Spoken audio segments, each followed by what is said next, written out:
안녕하세요. 토크살롱 시청자 여러분. 저는 서울 스피커스 뷰로의 에린입니다. 오늘도 최고의 브레인 알렉스님을 모시고 토크살롱 트렌드썰을 시작할 건데요. 안녕하세요. 네, 안녕하세요. 지난번 톡더비 진짜 잘 봤어요. 세계 3대 투자자인 짐 로저스를 직접 만나서 굉장히 편안하고 또 재미있게 인터뷰를 하셨더라고요. 네, 제가 짐 로저스를 만나고 와서일까요? 세계적인 억만장자들이 어디에 투자를 하는지 궁금해졌습니다. 100만도 아니고 1000만도 아니고 억만장자들이 눈독을 들이는 분야가 있는데요. 이제 지구만으로는 부족한가 봅니다. 이들의 관심은 바로 우주 산업입니다. 알렉스님, 왜 우주 요즘 특히 많이 들리는 것 같아요. 왜 그럴까요? 저희가 연초에 트렌드썰에서 CES를 한번 재조명했던 걸 기억하시죠? 그때도 말씀드렸지만 저희가 이 전 세계적인 가전쇼에 이전에는 참여하지 않았던 기업이 참여해서 저희가 한번 주목을 했던 적이 있습니다. 바로 그 기업이 시에라 스페이스입니다. 사실 우주산업, 우주 관련 기관이라고 하면 저는 나사가 제일 먼저 떠오르거든요. 근데 시에라 스페이스는 그렇게 익숙하지는 않습니다. 시에라 스페이스는 미국 최고의 항공우주 스페이스테크 기업인 시에라 네바다 코퍼레이션의 자회사인데요. 이번 전시회에는 시에라 스페이스의 대표작인 드림 체이서를 가지고 나왔죠. 드림 체이서는 우주 정거장의 물류를 나누는 셔틀인데요. 근래 우주 산업의 영역이 기존의 국가 중심에서 민간 영역까지로 확대되면서 세계적인 기반의 전시회에 이런 민간 기업이 우주 산업의 한 기업으로서 참여하게 되었습니다. 그래서인지 CES의 시에라 스페이스 전시관에는 정말 수많은 인파가 많이 몰려들었습니다. 우주에 대한 관심이 굉장히 높다는 걸 보여준 거죠. 와, 진짜 엄청난데요? 저는 우주라고 하면 뭔가 제가 닿을 수 없는, 그러니까 갈 수 없는 그런 미지의 세계로 여겨지는데요. 뭔가 산업이라는 영역이 잘 상상이 되지 않습니다. 사실 우리 인간은 아주 오래전부터 인간의 근원이 어디인지에 대한 궁금증은 굉장히 많이 가졌습니다. 즉 우주에 대한 관심은 인간이 갖고 있는 가장 근본적인 호기심이라고 할 수가 있겠죠. 그러면 호기심을 넘어서 우리 좀 구체적인 산업 이야기를 해보도록 할까요? 네. 우주 산업이라고 하면 아무래도 특정 국가, 특정 기술에만 한정된 건 아니겠죠? 우주 산업이 다소 어렵게 느껴지실 수도 있을 것 같은데요. 저는 이 우주 산업에 대해서 크게 한 3가지 정도로 구분을 해봤습니다. 생각보다 우주 산업은 가까이 있습니다. 인공위성 발사체나 아니면 위성 이런 것들을 만드는 하드웨어 관련된 그런 영역이 하나 있을 거고요. 그리고 실제로 그 영역들이 움직일 수 있도록 전파라든지 통신 관측 기술 이런 것들 관련된 분야가 또 하나 있을 거고요. 그리고 세 번째는 실질적으로 우주와 직접적으로 연결된 기술을 우리 실생활에 적용하는 분야라고 좀 볼 수 있을 것 같아요.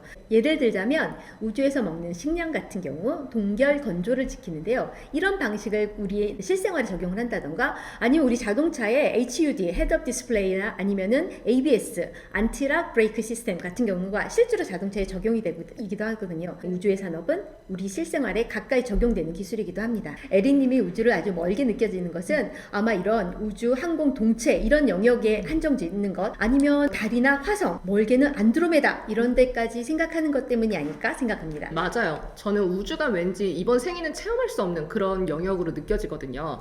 만약에 우주 산업이라는 것이 우리 생활 속에 녹여 있어서 뭔가 접점이 있다면 좀 더 현실감 있게 느낄 수 있을 것 같습니다. 네, 사실 좀 안타깝게도 우주 산업이라는 게 단기간에 성과가 나오는 게 아니라 아주 장기간 그리고 굉장히 큰 예산이 투여되는 그런 사업이기도 합니다. 최근에 미국은 우주 산업을 국가 경제 성장 동력으로 간주해서 나사를 통해서 연구와 그리고 산업 개발에 필요한 지원들을 좀 할 수 있도록 하는 경제적인 예산을 통과시켰습니다. 그리고 지금 우주 정거장이라는 문제가 있는데요. 우주 정거장에 다양한 과학 실험이나 인류의 질병과 관련된 실험도 진행을 하고 있고요. 미국은 2024년까지 달에 사람을 다시 보내고 연구 유인 기지를 만들겠다는 아르테미스 프로젝트를 실행하고 있습니다. 네, 아르테미스 프로젝트에 대해서는 제가 조금 더 설명을 드리도록 할게요. 미국은 1970년대 아폴로 프로젝트 이후에 50년 만에 달로 인류를 보내겠다는 유인 달 탐사 프로그램을 시작했고 이게 바로 아르테미스 프로젝트입니다. 우리나라도 10번째 참여국이 되었는데요. 이 프로젝트를 통해서 우리나라는 이제 민간 기업들이 선진 우주 기술과 협력이 강화될 것으로 아주 크게 기대를 하고 있습니다. 아무래도 이 아르테미스 프로젝트가 미국에서 주도를 해서 그런지 중국은 참여 국가에 없는 것 같더라고요.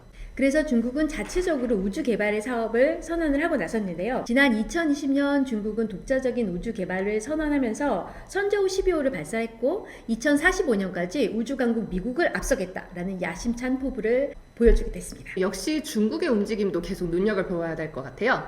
그러면 우주 진출이 활발해지면서 또 동시에 주목받고 있는 기업이나 아니면 기술, 산업 분야가 있을까요? 네, 우주 산업의 분야는 굉장히 복잡하고 광범위합니다. 그 중에서도 우주 진출이 가능한 몇 가지 분야를 좀 꼽아보면요. 인공위성, 우주 탑재 체제를 활용한 반도체나 배터리 분야, 우주인을 지원하는 바이오와 의료기술, 또 지구와 우주 간의 통신과 데이터 분석을 위한 통신 및 인공지능 분야, 달과 화성 표면의 탐사와 자원 채굴을 위한 로봇 산업이 크게 각광을 받을 것으로 예상이 됩니다.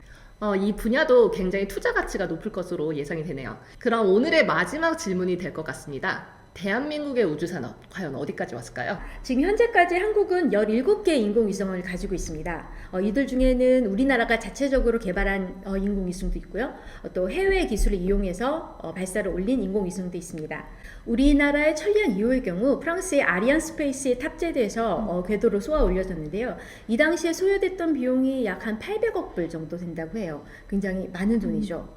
앞으로도 우리는 끊임없이 관측의 영역을 좀 더 확장하고 정교성을 높이기 위해서 위성을 계속 올려야 되는데 우리나라의 기술이 없다면 이렇게 외국에 큰 돈을 들이고 계속 많이 의존할 수밖에 없는 것이 현실입니다.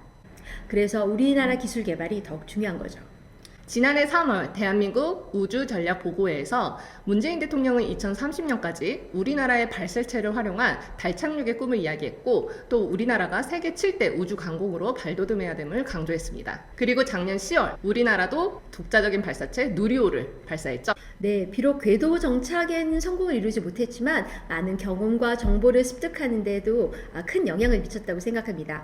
과학자들은 특히 우주과학 분야에서는 실제로 쏘아보지 않으면 그게 저희의 실질적인 정보하고 지식으로 쌓이지 않기 때문에 이것이 단순한 궤도 정착의 실패가 아니라 궤도에 이르는 과정으로 인식하고 있습니다. 네, 최근에 아주 반가운 소식을 들었습니다. 과기정통부가 2022년 8월에 한국형 첫 달 궤도선을 미국 스페이스 X의 펠컨 9 우주선에 탑재해서 우주로 쏘아 올릴 예정이라고 합니다. 고요의 바다 드디어 성공하나요? 네, 오늘 알렉스님과 이야기를 나누니 우주산업의 현재와 그리고 앞으로의 전망에 대해 잘 알 수 있었습니다. 다음 트렌드썰에서는 우주 분야에서 굉장히 열심히 활약하고 있는 글로벌 기업들에 대해서 소개하도록 할게요. 앞으로 우리가 우주 진출하는 날이 얼마 남지 않은 것 같습니다. 인류가 우주로 진출하는 그날을 기다리며 우리는 또 다른 세계의 소식을 발빠르게 전하도록 하겠습니다. 그럼 다음 시간에 만나요. 안녕!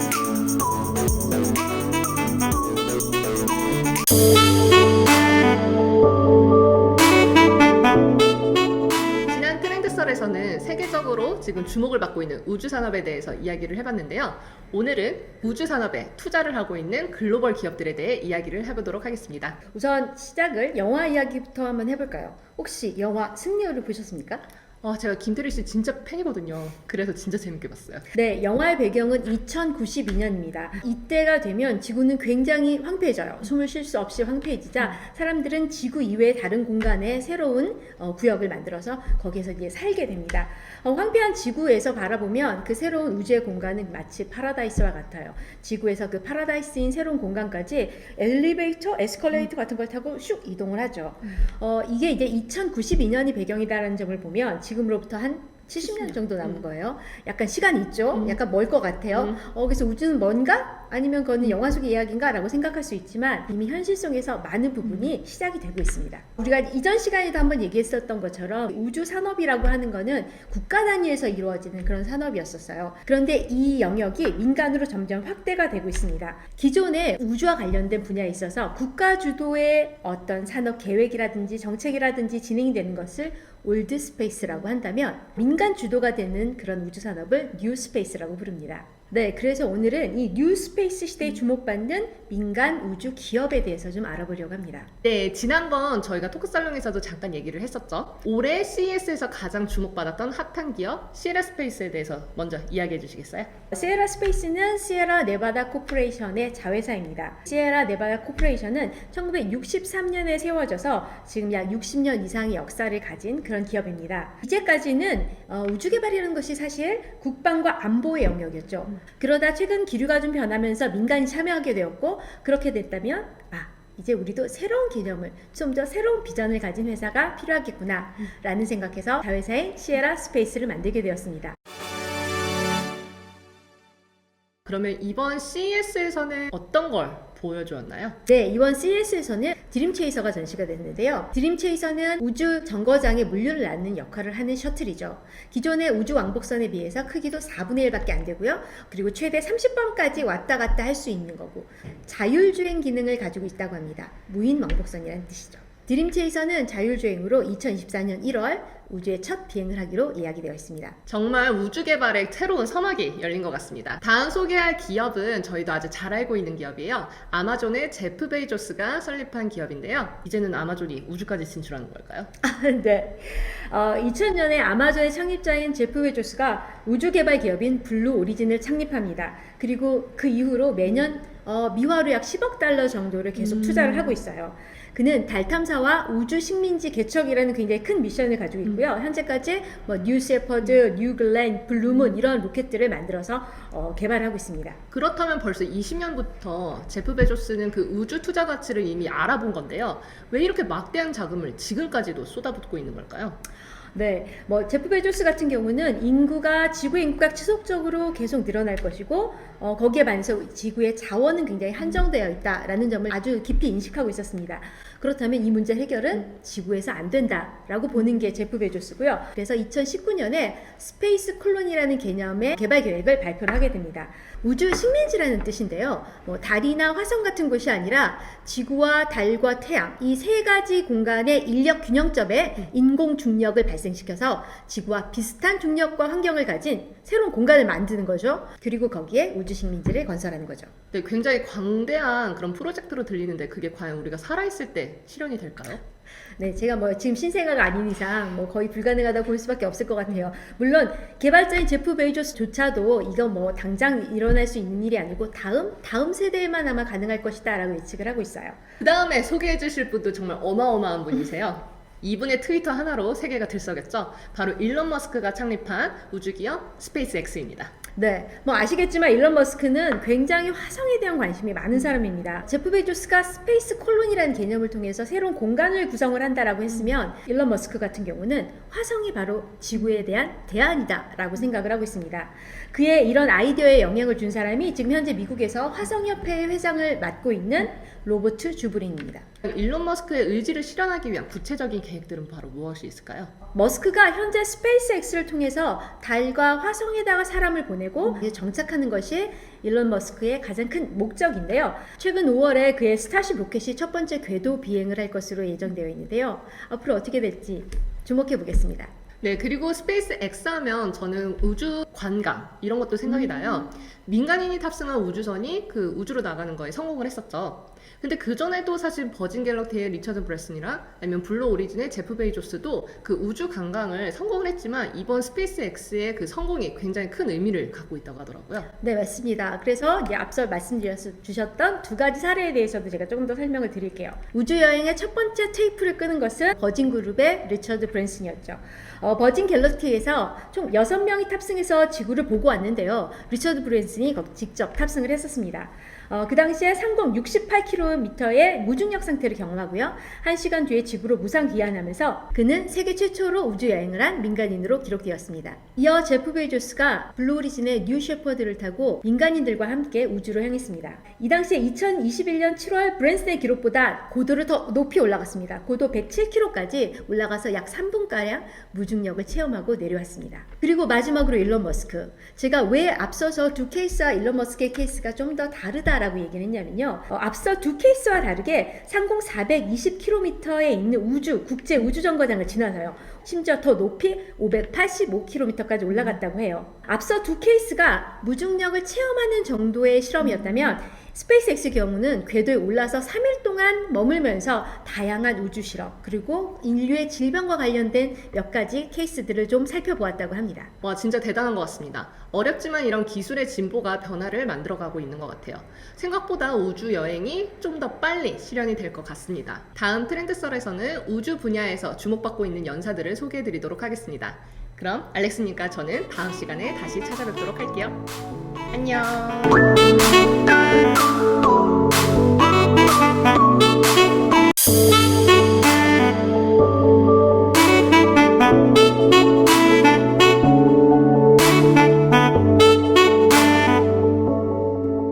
누구나 트렌드세터가 될 수 수 있다. 안녕하세요, 토크살롱 시청자 여러분. 저는 서울 스피커스 뷰로의 에린입니다. 오늘은 지구에서 우주까지 종횡무진하고 계신 연사분들을 소개해드리도록 하겠습니다. 네, 가장 먼저 소개해드릴 연사는 피터 디아만티스입니다. 지난번 트랜지스터에서 21세기의 가장 유망한 미래학자로 레이 커즈와이를 한번 소개해드렸는데요. 역시 다시 보고 싶으신 분들을 위해서 저희가 링크 한번 해드리겠습니다. 피터 디아만티스는 지금 설명드린 레이 커즈와이가 함께 나사가 후원하는 융합벤처 교육기관인 싱귤러리티 대학을 세운 공동 설립자입니다. 피터 디아만티스는 굉장히 우주를 사랑하는 사람입니다. 그래서 인류의 운명은 우주에 있다라고 주장을 하기도 했었죠. MIT에 진학해서는 분자 유전학과 항공우주학을 전공했습니다. 그는 억만장자는 아니었지만 우주 산업 발전의 기폭제 역할을 했죠. 그가 설립한 엑스프라이즈 재단은 인류 도전 과제를 발표하고 구글, 애플 등의 기업으로부터 수조 원의 펀딩을 받아서 도전 과제 달성한 사람들이나 단체들에게 상금을 지급하는 비영리 기구인데요. 여기에 구글과 함께 달 탐사 경연대회를 최초로 개최하였습니다. 네, 그 외에도 피터 디아만티스는 우주 국제 대학교를 설립을 했고요. 또 우주 하이테크 관련된 기업을 10개나 창업을 했습니다. 진짜 대단한 분이신 것 같아요. 네, 다음 소개해드릴 연사는 나사의 태양계 홍보대사이자 미국의 엘카미노 대학의 교수인 폴 윤입니다. 와, 제가 많은 홍보대사를 들어봤지만 태양계 홍보대사는 정말 처음 듣는 것 같아요. 네, 나사의 홍보대사는 나사의 과학활동에 참여하고 나사의 과학 임무를 지역 공동체에 알리는 역할을 한다고 하는데요. 폴 윤 교수님은 미국뿐만 아니라 한국에 오실 때에도 한국에서의 연구자, 공무원, 학자, 학생들 굉장히 다양한 계층에게 나사 우주 활동에 대한 현황과 동향을 알리고 있습니다. 또 더불어 한국 연구자와 나사의 한인 연구자들 사이에 연결을 이어주고요. 또 한국과학관이 나사의 박물관 연합체에서 활동을 할 수 있도록 많은 중개 역할을 해주시고 계십니다. 사실 인류의 기술 현실과 또 우주 관련 비용을 살펴볼 때는 이런 우주 진출의 꿈이 그냥 꿈에 지나지 않는다라는 생각을 할 때가 많았거든요. 사실 인공위성에 그런 천문학적인 비용을 드는 게 과연 내 삶에 어떤 의미가 있을까? 뭐 이런 의문이 들거든요. 저처럼 이런 생각을 하는 사람들에게 우주 개발의 당위성이라든지 가치를 전파하는 역할을 하신다고 보면 되겠죠? 네, 맞습니다. 사실 우주 개발이라는 게 굉장히 큰 예산과 그리고 굉장히 장시간이 걸리기도 해요. 이런 의견에 대해서 폴린 교수님은 우주 개발에 대한 투자의 필요성을 이야기하면서 반도체와 인터넷 사업에 대한 사례를 좀 들어주시기도 합니다. 40년 전 무모한 도전으로 많은 반대를 받았던 반도체 산업에 투자한 점이나 20년 전 인터넷 기반으로 한 전재산 거래를 확대를 준비를 하는 과정에서 겪었던 여러 가지 시행착오, 이런 것들이 어땠는지를 떠올려 보면 우주 산업은 앞으로 20년 후에 우리가 예상했던 것보다 훨씬 더 빠르고 더 크게 성장할 수 있어요. 그래서 우리의 투자와 지원은 멈출 수가 없는 거죠.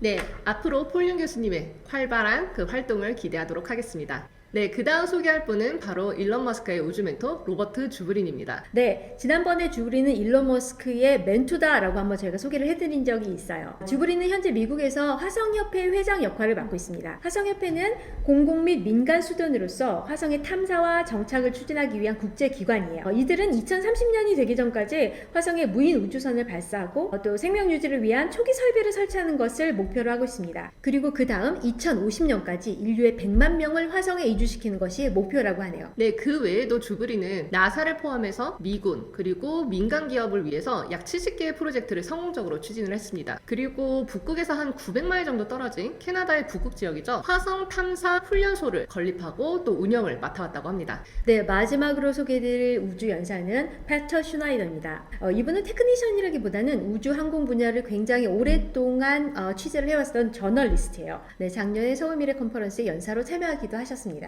네, 맞아요. 슈나이더는 세계 최고 기업가들을 대상으로 그들의 미래 비전인 우주 산업에 대해서 심층 취재를 해왔습니다. 특히 그의 저서 우주로 향하는 골드러시도 국내에 출간이 되었습니다. 네, 우주를 향한 골드러시. 슈나이더는 이 책을 통해서 아마존, 테슬라, 버진, 왜 이런 세계의 억만장자들이 우주를 향하는지, 우주에 어떤 산업적 가치가 있는지에 대해서 분석을 하고 있습니다. 슈나이더는 기본적으로 인류의 담대한 도전으로서 우주 산업의 가치를 높게 평가하고 있습니다. 이렇게 해서 지구부터 우주까지 종횡무진하고 있는 4명의 연사를 소개해드렸습니다. 지금은 굉장히 멀고 또 소원해 보이고 불투명해 보이지만 사실 그렇게 먼 미래는 아닐 것 같아요. 그렇다면 과연 우리는 무엇을 준비해야 될까요? 미래를 준비하시는데 토크살롱이 보탬이 되기를 바라면서 저희는 또 다른 뉴스로 다시 찾아뵙겠습니다. 안녕히 계세요.